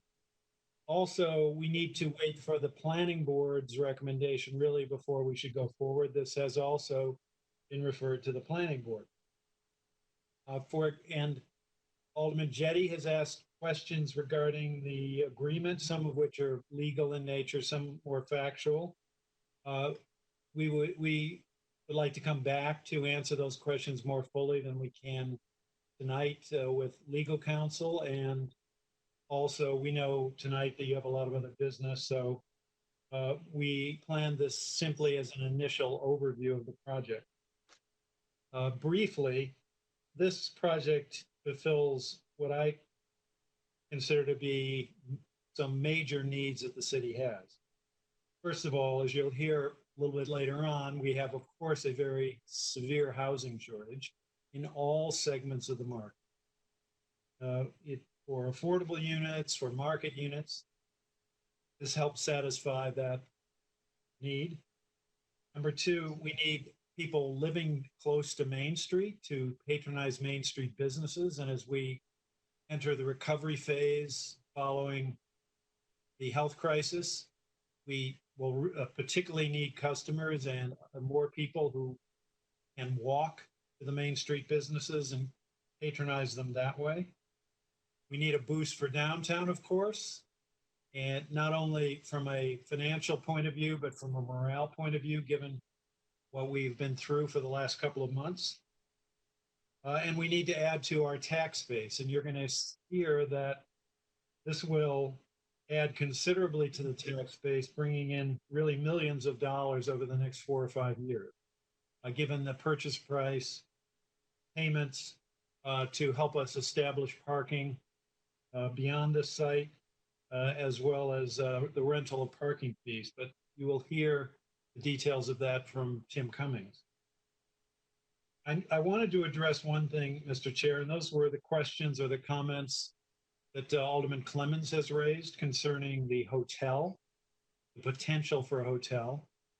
I mean, this is something that we wanted, you know, we pursued quite seriously. We went, this is Mr. Cummings and I went up to see Steve Dupree, who is a developer up in Concord, who has done major Main Street projects as well, including a hotel, and owns other hotels. He did the building where you see the Red River Theater and other buildings on Main Street. And tried to interest him in the national market. And his advice was, well, hire Pinnacle, which is the premier, at least New England, hotel consultant. Rachel Roginski is the principal of that organization. So you may recall that we appropriated money and we engaged her to do a feasibility study for a hotel in the downtown. And in summary, you know, she said that it's marginal because the hotel rates around Nashua, they're being not a huge surplus, but certainly the market is fully, there's enough to satisfy the market so that the vacancy rate is like 40% or so, the occupancy rate like 60%. It's not like, it's a very strong hotel market. And given the number of rooms that there are, and as a result, the average hotel rate is $100 plus. And so that's not great for the hotel industry.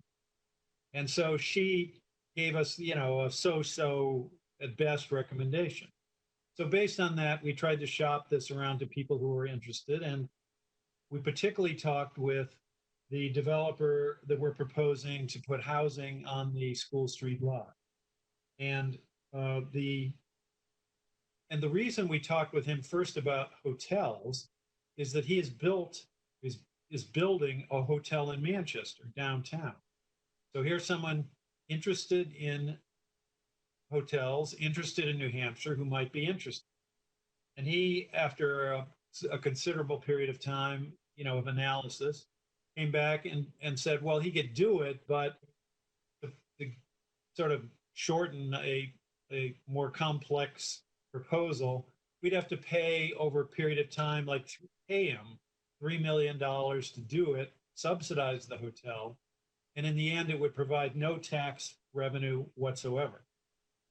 So I think the market is telling us, as much as we would like a downtown hotel now, I think the market is telling us that at least right now, this is not, it is not, and this is even before, you know, the hotel industry has gone through what it is going through now. The market is not ready for it. And what the market is saying is that we have a very strong demand for housing. You saw what happened with Lofts 34, filled up in, you know, a small number of months. That's also been true with the apartments on Marshall Street as well as Riverfront Landing. So that's where the market is. And you're gonna hear that you're gonna hear some details about this. But in the end, if you look, we're dealing with a quality developer. Ms. Marchant will talk about that. Manchester, very pleased with what has happened in Manchester with Peter Floats as the principal we've been dealing with. They've done the hotel plus a large parking garage up there. So they've been very happy there. And if you look to the downtown, there aren't very many residents. You'll get some details near Main Street. But if you think about when was the last, this is 150 units, 300 people, close, within a block of Main Street or a block and a half. And when was the last time that kind of project was built from the ground up in downtown Nashville? Now, we've seen conversions of existing buildings. Yes, Clock Tower. Yes, Cotton Mill. Yes, Lofts 34. Conversion of existing mill buildings. But if you look around, when were apartments last built in the central business district? And as I look around, I see the downtowner, which is on Chestnut Street. Maybe turn of the century, not the 21st, but the 20th, maybe around 1900. So this is an opportunity that, in my opinion, we should not pass up. Something that hasn't come along in a long time. This is an opportunity zone investment, which could easily go away if we don't take advantage of it now. And I think that we can begin a new era in downtown if we show that housing can be built from the ground up and be successful in the central business. In any event, Mr. Chairman, I'm going to turn it over to Mr. Cummings and then to Ms. Marchant to discuss more of the detail. Okay.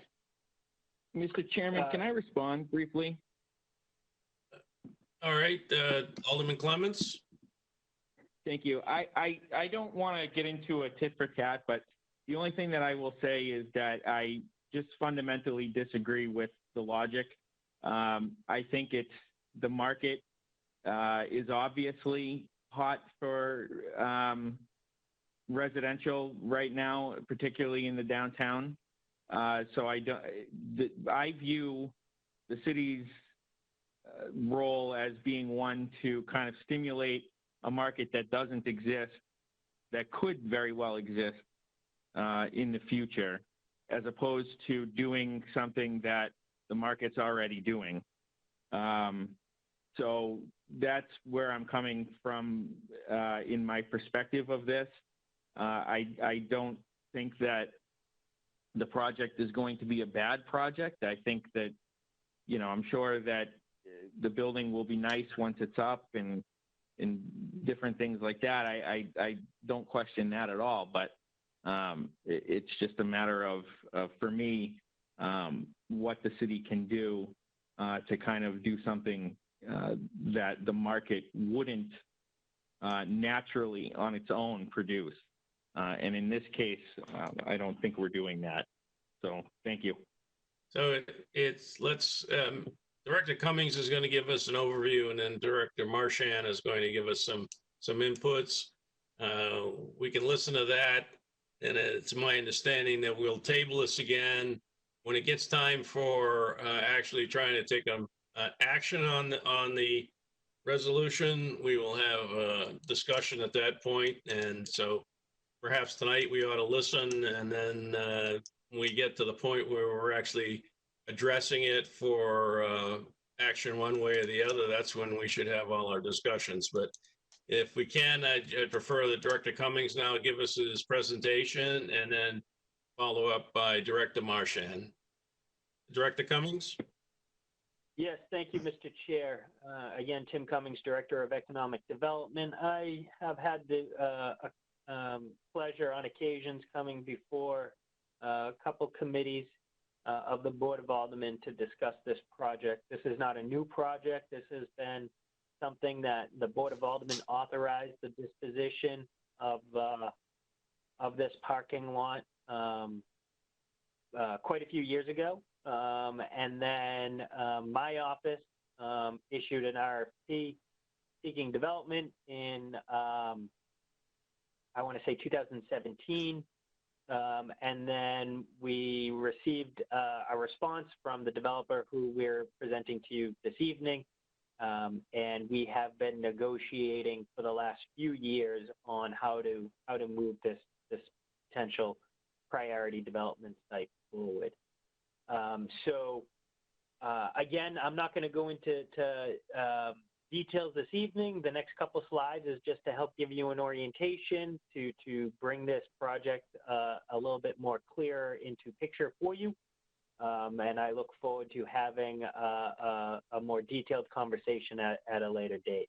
The development is proposed to be a very nicely designed development. It's something that we emphasized throughout the whole negotiation process, and one that I think is really important for the downtown. Some major highlights of the master developer agreement. So first and foremost, we are talking about 150 apartments. It can't be any more, it can't be any less unless there's an amendment to the agreement. We're talking about a $900,000 purchase price. In the agreement, it makes it explicit that there will be a design review process and where it will be a shared decision-making model between both the city and the private sector developer. The city will be providing $100,000 in off-site mitigation for enhancements of the public realm. The thought process is, and we've heard the concern that there's a loss of potential parking spaces.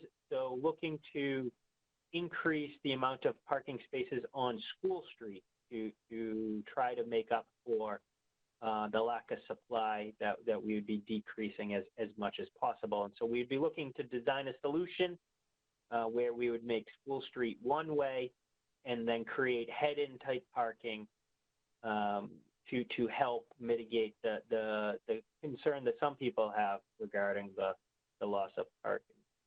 In addition to that, the developer will be paying over a 5-year period $1.35 million for the ability to use the High Street parking garage. Now that's per space of about $9,000, I believe, and would be paid over a couple of years. And this would be a one-time payment, because then in addition to that, there would be a lease of up to 150 parking spaces for 50 years. At the first 10 years, it would be at $50 a month per space, which, is approximately $90,000 a year. And the last detail of this 30-page document that, at very high level I wanted to highlight tonight is we're only giving a very limited amount of time to the developer to actually put this project together from a permitting and financing plan. It would have to be, the transaction would have to be completed by the end of January. I want to, just highlight some comments from some downtown businesses who are aware of the project. We have not been shy about our interest in developing this lot. It's something that has been discussed widely by a lot of various stakeholders. So one comment that we got, building 150 new housing units within the heart of our downtown creates a win-win for both our economy and for our residents. People choose to live in the downtown for the convenience of being able to walk to their favorite places, as well as for a sense of community. And people are now craving community more than ever. There is something to be said about being able to walk to your favorite coffee shop in the morning and being able to walk home from dinner at night. The proposed units in the School Street parking lot will bring us the foot traffic we need within our downtown to bring us one step closer to creating the kind of downtown we all want, full of life, a bustling economy, and a strong sense of unity in the community. And so that's from Jessica. She's the owner of Jaja Bells. We have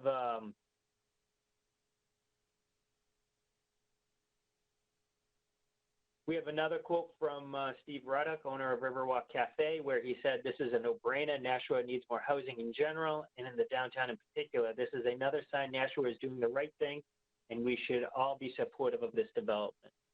And then finally, I have a quote here from a boutique, a retailer, a merchant, Solana, owner of Lineup Boutique. "As a downtown business owner, it would be very exciting to have more clients who live close to downtown and can enjoy all the unique experiences that downtown Nashua has to offer." So relative to what our year-over-year parking revenue could be, we're looking at, when this project stabilizes, at over $400,000 in year-over-year parking revenue. As you can see, I outlined the formula for you, where you could see that this Property taxes. on the property taxes. I'm sorry, yes, on the property tax. I outlined the formula for you on how I arrived at that $400,000 figure. Then lastly, for my part, I think there has been some thought raised or questions raised about how much money we're being brought in off the School Street parking lot. You can see on average over the last 5 years, we brought in something like $20,000 in revenue off of those meters or off of its occupancy.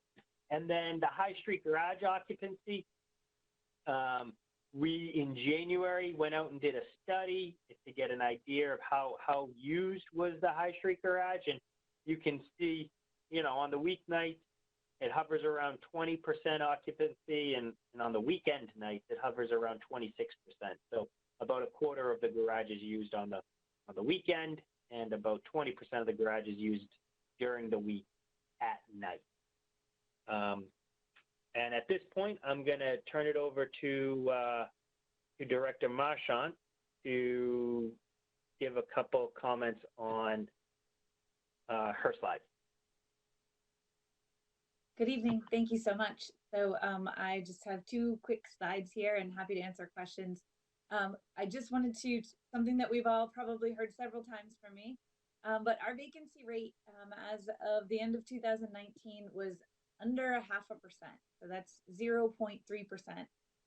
A healthy vacancy rate is around 5%. And you can see on this chart going back to 2010, we've never even come close to half of that. And so we need housing supply. We need housing supply for all income brackets and all types of housing units. Can you move the slide, please, Tim? Thank you.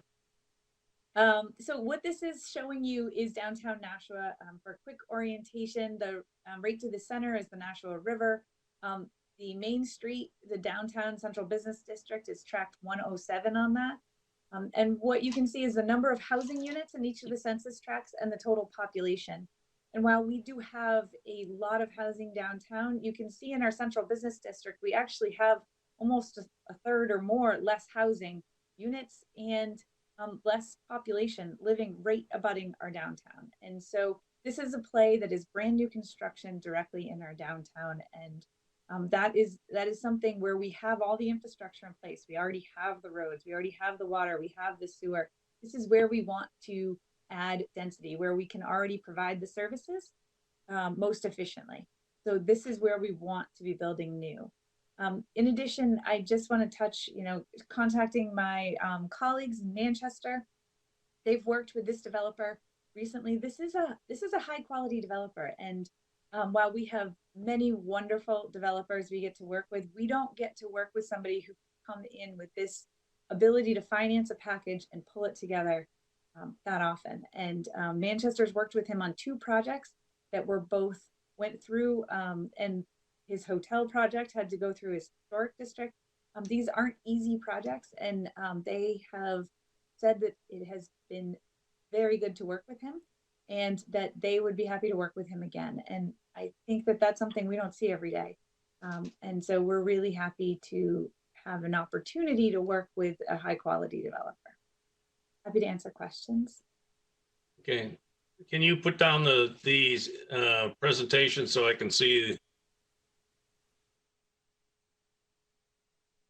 Okay, so does anybody have any questions for Director Cummings or Director Marchant relative to the slides that were put up, rather than arguing the pros and cons of whether it should be built at this time?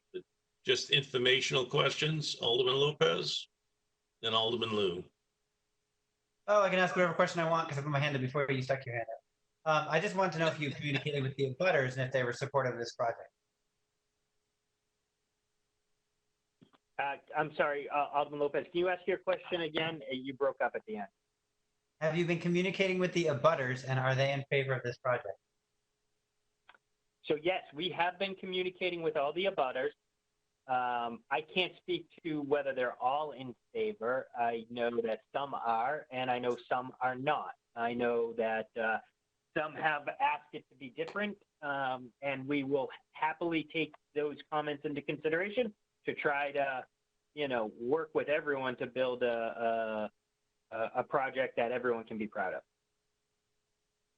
All set, Alderman Lopez? Can you name abutters that are supportive of it particularly?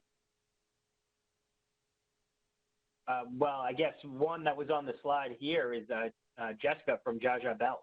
She's a renter of not abutting that. She's at the corner of High and Main, and so I mean she's right Okay, there. I guess we have different definitions of what abutting meant. I didn't think it meant a block away.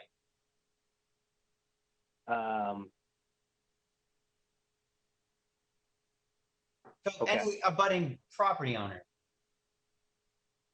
Mayor, did you have something? I think one of the abutters is concerned that during construction, there'll be business interruption, but we can work as hard as we can to stage the construction. So really, the area beyond kind of the immediate school street is not impacted. I mean, in the end, for abutters, I mean, the 300 people living like next door is a good thing.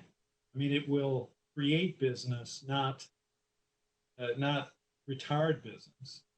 So unless now this was an urban renewal area to begin with. The reason this is all torn down, the reason High Street is there, the High Street lot, the Courthouse Oval, Bronstein, this was an urban renewal. This was all torn down probably in the 60s. And there used to be housing there. And look at what it has caused.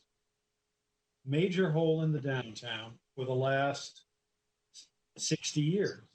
It's very hard to fill in these urban renewal areas. Even though they thought it would be good, it wasn't.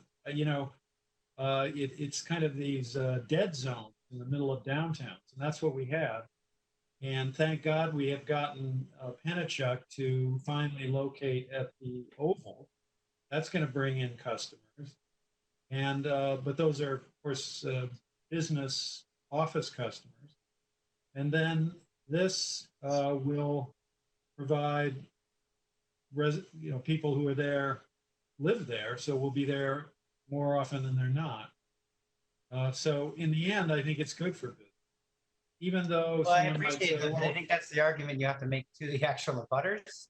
I live about maybe a little bit further away than Jaja Bells is from this property, so I don't think I count.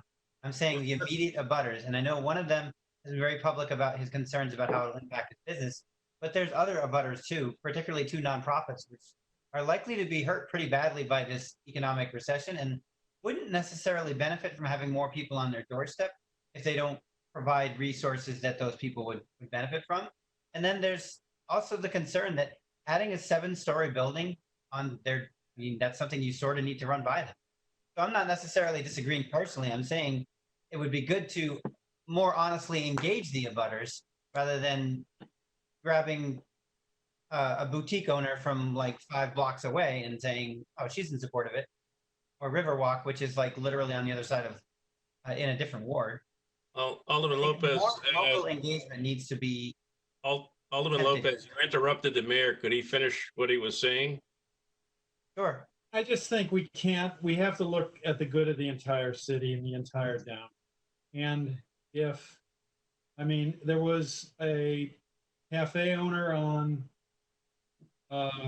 Pearl Street who was vehemently against moving the farmer's market to Main Street from, where it is now, vehemently. And yet, because it was going to hurt business and, well, we decided what was best for the entire city, the entire downtown. And the farmer's market has been, despite the opposition of that quota butter, a fantastic success. And and we don't hear from that person anymore that any complaints about the farmer's market, because in the end, I think it has helped that business. So, I mean, I think if we just let, I just think we have to take a broader perspective and decide what's in the long-term interest of everyone, and let no, one person decide what the city should do. So It by just the way, sounds like to me that there I is didn't one recognize person. you, Alderman Lopez. Please wait to be recognized. Okay. So, having been involved with a number of building projects, you have to find out what the abutters' concerns are and try to address those concerns and work with them. Initially, the abutters or any project are going to say no, because all they see is downside and negatives. So if we're going to work, we're going to address the abutters. We got to find out, sit down with them, find out what their concerns are, see if we can address their concerns. They may still be in opposition, but I think we're a long way from drawing lines in the sand at the moment. So Alderman Lopez, you have anything to follow up? Yeah, I would just build on what you were saying and say it's not too late to engage the abutters. A lot of what happened with the farmers market that was so successful is they engaged the abutters. They put the farmers market on Main Street instead of on East Pearl Street.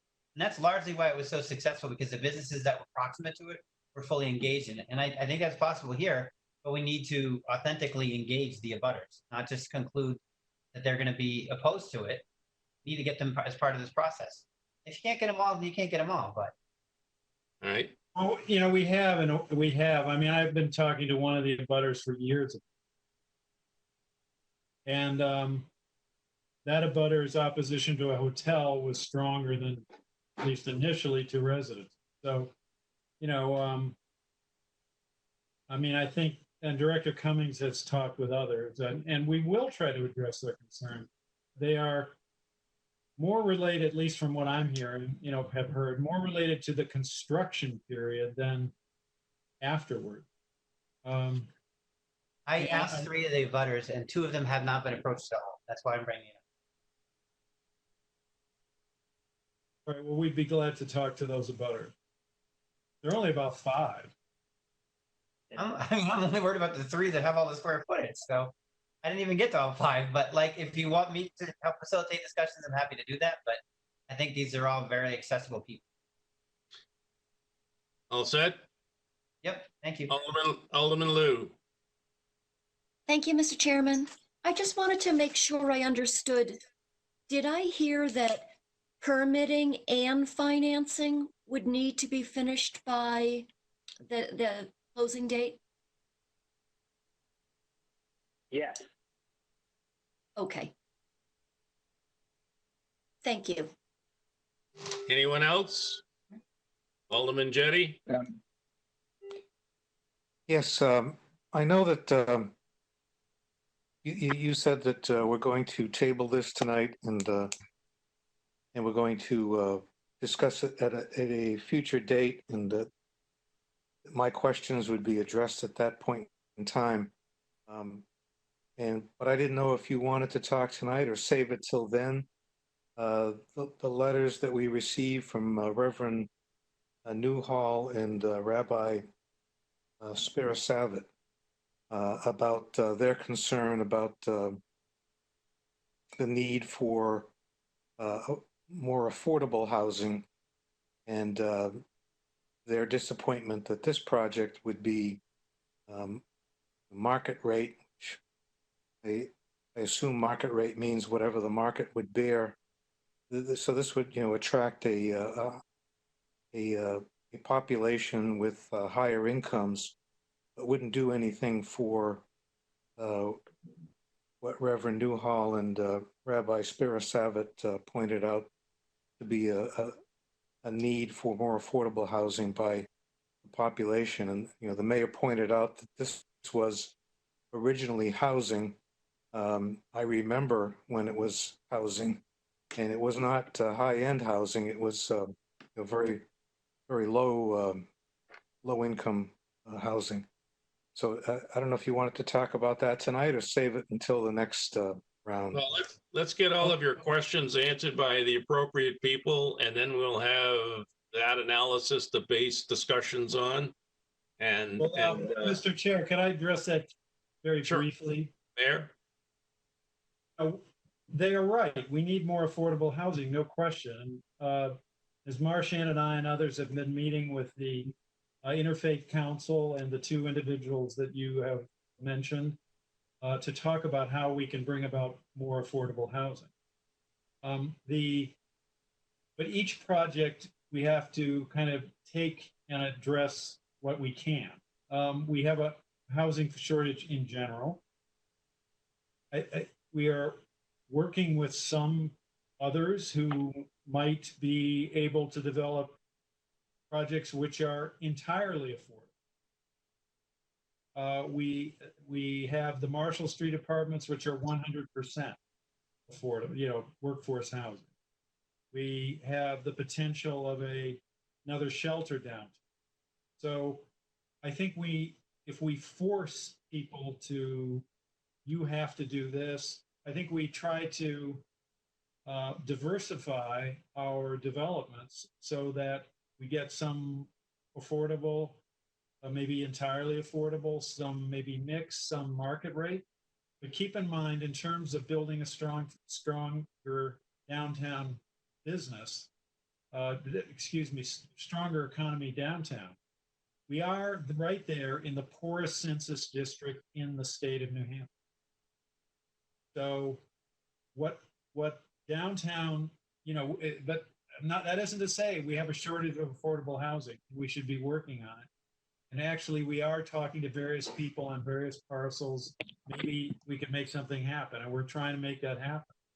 But I don't think we can ignore the fact that we do need people in downtown near Main Street who, you know, can't afford apartments like this, market rate apartments, to help build a stronger economy. Because if anything is lacking, that is one thing that is lacking downtown. And this fulfills that need. Another part of that need, another project might fulfill a different. All set, Alderman Jettie? Yes, thank you. Yeah, I can also tell you that working with developers pretty closely, and I'm sure Director Marchand can confirm this, if they don't think that they're going to make a profit on their project, they're not going to put the money into it and time into it. So I'm sure that this developer has taken a serious look at what he's going to provide and what the costs are and what the returns are. And I'm sure that Director Cummings has also looked at it from the city side and negotiated it. So let's get all the Alderman Jettie's questions answered. Let's give the Economic Development Director time to talk to the neighbors and address their concerns. And when the time is right, and based on all of the factors, including the timing of the involved with the negotiations, that we'll bring it back and make a decision. But let's not argue now what we don't know. So certainly I know that all the abutters are going to have immediate concerns, and let's let them go. Let's go find out what their concerns are. And I can tell you that in the new middle school, we had a lot of neighbors with concerns. A lot of them changed their mind after, you know, talking to us about what was actually going to happen. So let's take that time to do that due diligence. Alderman Lopez, did you have a question? Yeah, this is just for a future meeting. Can we get like specific written endorsed by the city definitions of what low-income housing versus workforce housing versus market rate housing is? Just because it seems like it's getting very confusing with multiple definitions. Yes, Director absolutely. Marchand? Yes, absolutely. We can get that information to you, no problem. Maybe a Yeah. Venn diagram would be helpful. Yeah, Mr. Chair, so we definitely, I mean, Alderman Jettie has asked some, substantive questions about the agreement. And so I wanted to have the time to talk with Attorney Bolton, bring him in, and with Mr. Cummings and go through those questions. Maybe that could be, what we spend, we answer those sometime in the near future, next meeting or the meeting after, and also bring in the Principal Peter Floats, who could talk to the committee at least remotely. We would have him live, but so you can get a sense of what who we're dealing with. Okay. Any other questions relative to this? Mr. Chair, Mr. Alderman Clemens? thank you. I just wanted to state, I'm disappointed with how everything came out. But I'm not, I said at the last meeting that I probably wasn't going to support this, but, I'm going to keep my mind open to it. I think listening to what, Alderman Lopez had to say in regards to talking to the abutters, I think is an important, part of it. And making sure that they're comfortable with what's going in there. Because a lot of them are service-based companies, and some of them are nonprofits. So I think, off the top of my head, from having talked to many of them, obviously the number one issue is parking. And the second one is obviously the interruption to business while the project is going on. But, I tend to be the type of person that is very, I tend to, my first reaction to anything that is new is usually no, unless it's something that, either is a desire of mine or something that I've been hoping for in the city. But I think that, it's through discussions and things like that, and basically coming to terms with people's questions and their concerns and trying to answer them and go through that, I think is a worthwhile endeavor. And so I'm glad that we're going to table this, and my mind will remain open, particularly if we can get the abutters on board. Thank you, Alderman Clemens. Anyone else? If not, Alderman O'Brien, you have a motion? Thank you, Mr. Chairman. I would like to make a motion to table resolution 20-28 and have it done by roll call. Okay. Would you please call the roll? Alderman Clemens, Yes. Alderman Schmidt, Yes. Alderman Jettie, Yes. Alderman Wilshire, Yes. Alderman O'Brien votes yes. Alderman Dowd. Yes. Mr. Chairman, we have 6 yeas, 0 nays. Motion carried, and R 20-28 is tabled. Next item is general discussion. Anyone have? Alderman Wilshire? Not really discussion. I just wanted to thank Director Cummings, Director Marchand, Director Cates, and everyone who's just doing so much out there to keep the city safe and moving as much as we can. And I really appreciate all their efforts. And tonight was a good meeting. So thank you all. Thank you. Anyone else? I just want to make one note that earlier this evening I was on the police commissioners meeting online, and they made note to thank all the city divisions for their cooperation during this pandemic. They said that everyone's working together. very diligently and doing it in a great manner, and everyone's helping out. He also wanted to thank, the chief wanted to thank the public and the nonprofits that are providing them almost on a daily basis with masks and shields and other PPE equipment, because they are going through it quickly. Most all crime is down about 20%. The only thing that has risen is suicides. But the police are working diligently with right agencies to see what they can do to swing that in the right direction. Also, Director Cummings, can you make sure that that presentation is given to Donna Graham so it can be part of the minutes? No problem. Yes, thank you. Any other general discussion? Alderman Jettie. Yeah, I just want to thank the mayor for coming. I don't know why Alderman Wilshire didn't thank him as well, but thank you, Mayor, for coming. Yeah, I can tell you the mayor's working day and night as well. Okay, remarks by Alderman. Well, I'm glad to join you. I'm glad to join you. Alderman O'Brien. Thank you.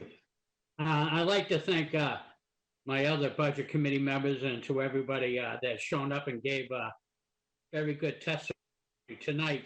And I think one thing that got kind of brought up, and particularly with the School Street project, Nashua is starting to lose a lot of its linear type of space.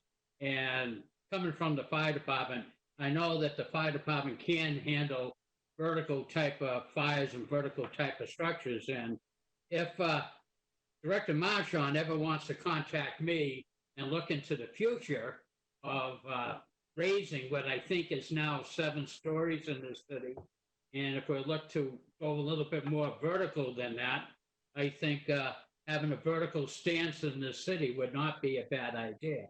So if we want to open up that particular discussion, because we're starting to lose our linear footprint, maybe it's time to think vertical, baby. So here we go. Thank you. Okay, anyone else? No, we don't have, we have no non-public. One thing, thank you everybody for coming out tonight. Our next meeting is on the budget committee is Wednesday, and it's the police department. It's the only thing on the agenda. Please review their budget and be ready to discuss it. It's quite complicated, but we'll be there to talk about it. And tomorrow night, of course, is the Board of Alderman meeting. And I think we have some agendas. We do have a couple things, by the way, tomorrow that we'll be addressing that are COVID requirements that will need immediate action. So we want to be prepared to take action to help us with the things that need to be handled because of the pandemic. Alderman O'Brien, do you have a motion? Thank you, Mr. Chairman. I would like to make a motion to adjourn by roll call. All right, take the roll. Alderman Clevens. Yes. Alderman Schmidt. Yes. Alderman Jettie. Yes. Alderman Wilshire. Yes. Alderman O'Brien votes yea. Alderman Dowd. Yes. Mr. Chairman, we have 6 yeas, 0 nays. Motion carried. We're adjourned at 9:14 p.m. Good night, everyone. Good Night, night. everyone. Good night, everybody. Thank you, Good Mr. night, Chairman. everyone. Yep.